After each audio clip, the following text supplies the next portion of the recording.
Motion is adopted.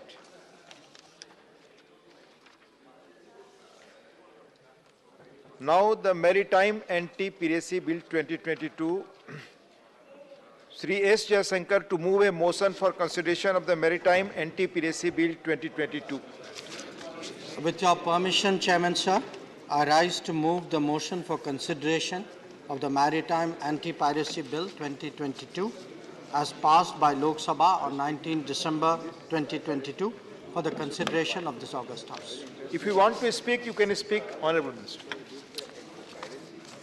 Honorable Chairman, sir, as all the honorable members would be aware, the Maritime Anti-Piracy Bill 2022 was passed by the Lok Sabha on 19 December.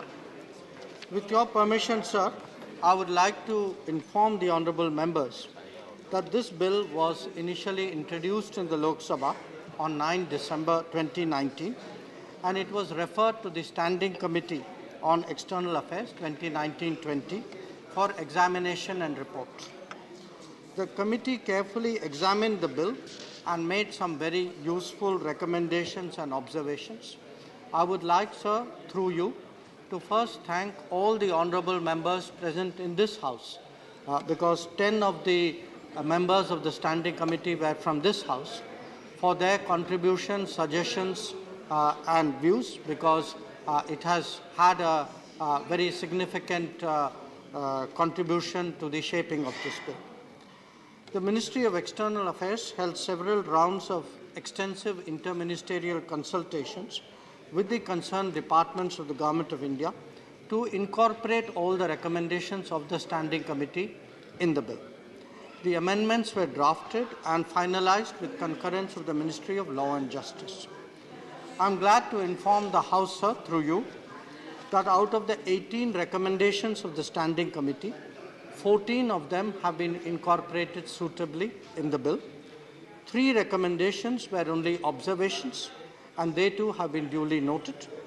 1 recommendation related to defining clear-cut roles of various departments. माननीय सदस्यगण कृपया शांति रखें please. आप माननीय मंत्री बोल रहे हैं और पीछे बैठकर आप लोग शोर कर रहे हैं. Please. For the establishment of a coordination mechanism. It also called for designing standard operating procedures for deportation and extradition of pirates by the Ministry of Home Affairs so that these provisions could be implemented early. Addressing the concerns of the honorable members of the Standing Committee, sir, the provision for trial in absentia was dropped in the official amendments before they were passed by the Lok Sabha.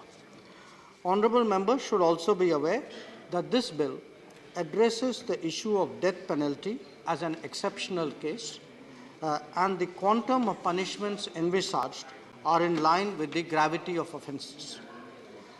Chairman, sir, in the absence of a specific law or a legal provision in the Indian Penal Code or the Criminal Procedure Code on piracy, this bill would provide an effective legal instrument to combat maritime piracy. It would enable us to discharge our obligations under the UNCLOS, which we had signed in 1982 and ratified in 1995. Ensuring maritime security is key to safeguarding India's security and economic well-being. With more than 90% of our trade taking place by sea routes and more than 80% of our hydrocarbon requirements being seaborne, the security of our sea lanes of communication is critical. India is also one of the largest providers of seafarers in the world.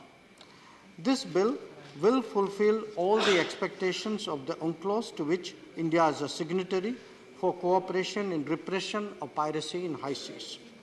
India has taken a lead on issues of maritime security at multilateral fora, as showcased by our initiative when Prime Minister chaired a session on maritime security in the UN Security Council during India's presidency in August of last year. This was the first time the maritime security was a formal agenda item at the Security Council.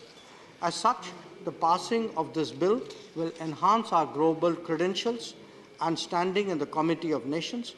It will strengthen our maritime security, including the safety of our maritime trade routes and the well-being of Indian seafarers in international waters. Thank you, sir. Thank you. Mani Sadasyagan, motion moved. Now,